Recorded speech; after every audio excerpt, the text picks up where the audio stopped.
Hi പ്രിയമുള്ള സുഹൃത്തുക്കളെ, ഒരു മതേതര രാജ്യത്ത് ഒരു മതവിഭാഗത്തിന്റെ ആരാധനകൾ കൊണ്ടോ ആരാധനയ്ക്കു വേണ്ടിയുള്ള ഏതെങ്കിലും പരിശ്രമത്തിന്റെ ഫലമായോ മറ്റുള്ളവർക്ക് ബുദ്ധിമുട്ടുണ്ടാക്കുന്ന രൂപത്തിലുള്ള ആരാധനകൾ ശക്തമായ രൂപത്തിൽ വിയോജിപ്പ് പ്രകടിപ്പിക്കുന്നു. ഇനി എന്ത് തന്നെയായിരുന്നാലും ശരി, ഏതു മതവിഭാഗത്തിൻ്റെതായാലും ശരി, മറ്റുള്ളവർക്ക് സ്വൈരമായി ജീവിക്കാൻ ബുദ്ധിമുട്ടുണ്ടാക്കുന്നു. ഈ 5 നേരം അലറി വിളിച്ചിട്ടുള്ള ഈ ബാങ്ക് വിളി ഉണ്ടല്ലോ, ഈ ലൗഡ് സ്പീക്കറിനൊക്കെ ഇന്ത്യ ഒട്ടാകെ നിരോധനം ഏർപ്പെടുത്തിയിട്ടുള്ളതാണ്. പക്ഷേ മുസ്ലിം പള്ളികളിലെ മുസ്ലിം പള്ളികൾ എന്ന് പറഞ്ഞാല് അത് വലിയ സുപ്രീം കോടതിയെക്കാട്ടിൽ വലുതല്ലേ, അതിനെതിരെ ശബ്ദിക്കാൻ ആർക്കാണ് ധൈര്യമുണ്ടാവുക? പക്ഷേ ധൈര്യമുള്ളവരുണ്ട്. അവര് ശ്രദ്ധാപൂർവം അവരുടെ ജോലികൾ ചെയ്യുന്നത് കൊണ്ടാണ് ഇടയ്ക്കിടെയെങ്കിലും ഇത് നമ്മൾക്ക് മുന്നിൽ വാർത്തകളായിട്ട് എത്തുന്നത്. കോടതികളെ നിരന്തരം സമീപിച്ചു കൊണ്ടേയിരിക്കുന്നു സ്വൈര ജീവിതത്തിനും അന്തസ്സാർന്ന ജീവിതത്തിനും വേണ്ടി. ഇവിടെ അന്ന് പ്രവാചകന്റെ കാലഘട്ടത്തിൽ നമസ്കരിക്കാൻ സമയമായി എന്ന് പരസ്പരം അറിയിക്കാനുള്ള സംവിധാനങ്ങളൊന്നും ഉണ്ടായിരുന്നില്ല. ഇന്നങ്ങനെയല്ല, ചിത്രമേറെ മാറിപ്പോയി. ഇപ്പോൾ ഒരു മതവിഭാഗത്തിന്റെയും അനിവാര്യമായ ആചാരമേ അല്ല ലൗഡ് സ്പീക്കറുകളുടെ ഉപയോഗം. ഇതിപ്പോൾ ബോംബെ ഹൈക്കോടതിയും ഇന്നലെ ശരിവെച്ചു. ഇന്നലത്തെ ബോംബെ ഹൈക്കോടതിയുടെ ഉത്തരവാണിത്. ഒരു മതവിഭാഗവും ഇങ്ങനെ ലൗഡ് സ്പീക്കർ ഉപയോഗിച്ച് മറ്റുള്ളവരെ ബുദ്ധിമുട്ടിപ്പിക്കുന്ന രൂപത്തിലുള്ള അനുഷ്ഠാന കർമ്മങ്ങൾ, വിശ്വാസങ്ങൾ, ആരാധനകൾ, ആചാരങ്ങൾ ഇത് പാടില്ല. എത്ര കൊല്ലമായി ഇതിനു വേണ്ടി പടപൊരുതുന്ന ഒരുപാട് ആളുകൾ അവരുടെ വിലപ്പെട്ട സമയവും എനർജിയും ഒക്കെ പണമായിരുന്നാലും ഇതിനു വേണ്ടി വിനിയോഗിക്കുന്നു. കോടതികളെ സമീപിക്കണമെങ്കിൽ പണം തന്നെ വേണമല്ലോ.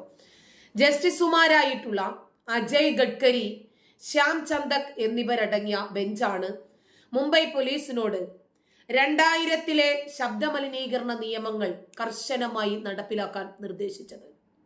ഇതെന്തു ബുദ്ധിമുട്ടിക്കലാണ്? മറ്റുള്ളവരെ ബുദ്ധിമുട്ടിപ്പിക്കുന്ന ഒരു രീതി പ്രവാചകന്റെ കാലഘട്ടത്തിൽ പ്രവാചകൻ വിചാരിക്കുവാണ് 5 നേരം നമസ്കരിക്കണം. ഇത് മറ്റുള്ളവരെ അറിയിക്കാനും പള്ളികളിലേക്ക് അവരെ ഒന്ന് യോജിപ്പിക്കാനും സംഘടിപ്പിക്കാനും പറ്റിയ ഒരു മാർഗമില്ലല്ലോ.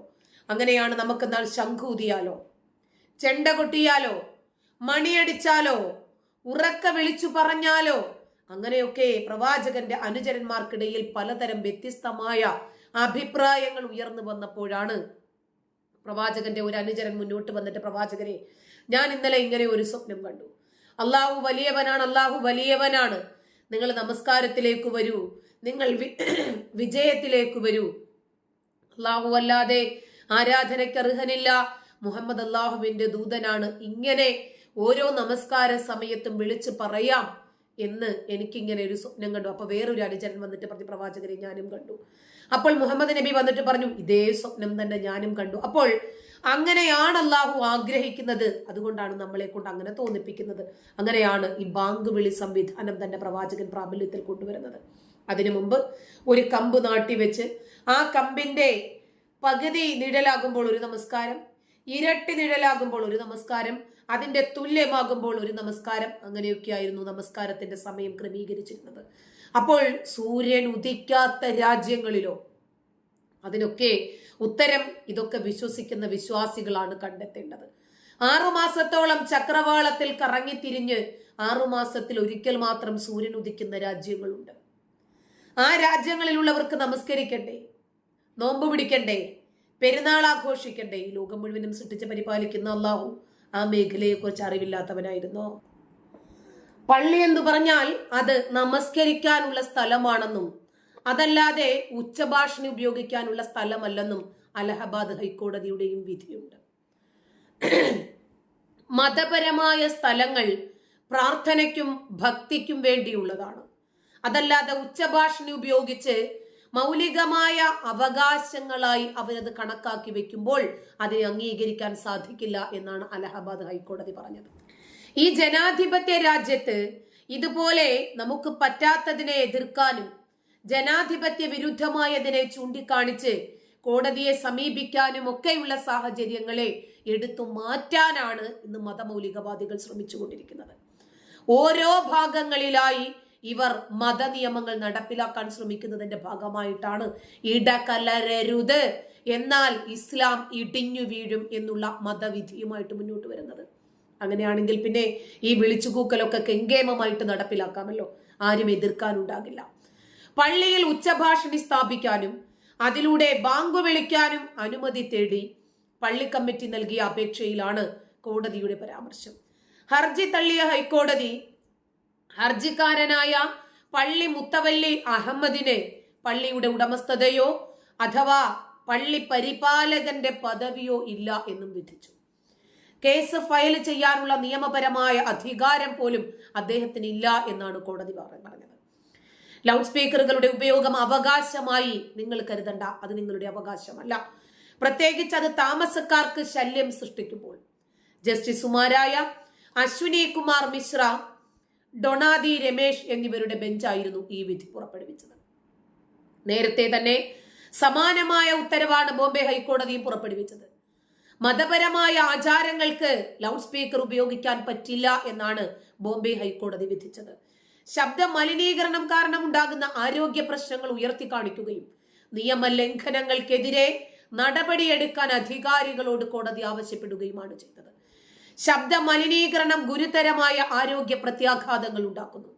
മതസ്ഥാപനങ്ങൾ ഓട്ടോ ഡെസിബൽ പരിധിയിലുള്ള ശബ്ദ സംവിധാനങ്ങൾ സ്വീകരിക്കണം. ഇതാണ് ജസ്റ്റിസുമാരായ AS ഗഡ്കരിയും SC ചന്ദക്കും അടങ്ങിയ ബെഞ്ച് വിധിച്ചത്. പള്ളികളിൽ നിന്നുള്ള ഉച്ചഭാഷണി ഉപയോഗം ചോദ്യം ചെയ്ത് മുംബൈയിലെ ഹൗസിംഗ് അസോസിയേഷനുകളുടെ ഹർജി പരിഗണിക്കുമ്പോൾ കോടതി ഈ വിധി പറയുന്നത്. അതെ, ഈ ശബ്ദ മലിനീകരണം വലിയ രൂപത്തിൽ ജനങ്ങളെ ബാധിക്കുന്ന വിപത്ത് തന്നെയാണ്. ഇത് ഒരു ഭാഗത്ത് നിൽക്കുന്നത് പെട്ടെന്ന് മതവികാരം വ്രണപ്പെടുന്ന ഒരു മതവിഭാഗമായതുകൊണ്ട് അവരെ എതിർക്കാനും ഇതുമായി ബന്ധപ്പെട്ട് കോടതിയെ സമീപിക്കാനും വിയോജിപ്പുള്ളവർക്ക് മാറി നിൽക്കാം. ഈ ശബ്ദം കാരണം ഒരുപാട് ആളുകൾ അടുത്ത് താമസിക്കുന്നതിൽ വൃദ്ധരില്ലേ, കുട്ടികളില്ലേ, പഠിക്കുന്ന കുട്ടികളില്ലേ, രോഗികളില്ലേ, ഒരുപാട് ബുദ്ധിമുട്ടുകൾ, പ്രയാസങ്ങൾ ഈ ലൗഡ് സ്പീക്കർ കാരണം തന്നെ ഉണ്ട്. ഇസ്ലാമിക രാജ്യങ്ങൾ പോലും ഈ ലൗഡ് സ്പീക്കർ സംവിധാനം വലിച്ചെറിഞ്ഞ് അവരൊക്കെ ഡിജിറ്റൽ രീതിയിലേക്ക് നീങ്ങുമ്പോൾ ഇപ്പോഴും ആ ഗോത്രകാലത്തെ വിളിച്ചുകൂക്കൽ മറ്റുള്ളവർക്ക് ബുദ്ധിമുട്ടുണ്ടായാലും സാരമില്ല, അത് നമ്മളെ ബാധിക്കുന്ന വിഷയമല്ല എന്ന് പറഞ്ഞ് സ്വന്തം സേഫ്റ്റി മാത്രം നോക്കി നടക്കുന്ന ഈ വിഭാഗത്തിനെതിരെ സംസാരിക്കാൻ ഭയമുള്ളവർ ഒരടി അങ്ങോട്ട് മാറി നിന്നു.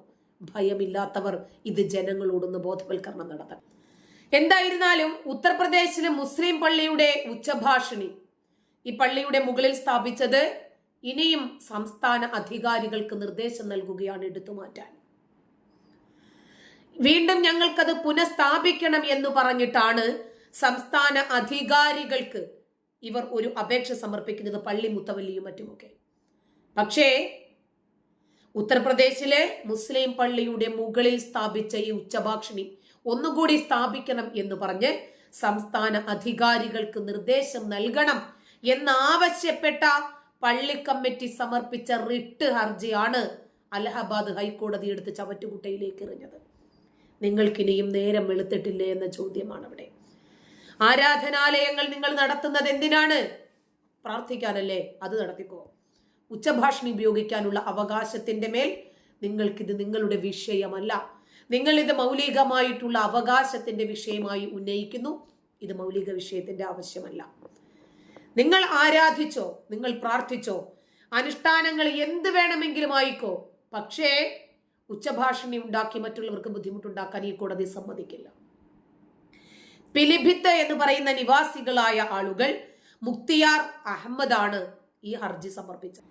നേരത്തെ 2022 ഏപ്രിൽ മാസത്തില് യോഗി ആദിത്യനാഥിന്റെ നേതൃത്വത്തിലുള്ള ഉത്തർപ്രദേശ് സർക്കാർ സംസ്ഥാനത്തുടനീളമുള്ള എല്ലാ മത ആലയങ്ങളിൽ നിന്നും അനധികൃതമായ ഉച്ചഭാഷണികൾ നീക്കം ചെയ്യാൻ ഉത്തരവിട്ടിരുന്നു. അത് മുസ്ലിം പള്ളികളിൽ മാത്രമല്ല, ഹിന്ദുക്കൾക്കും വേണ്ട, ക്രിസ്ത്യാനികൾക്കും വേണ്ട. ഇതൊരു മതേതര രാജ്യമാണ്.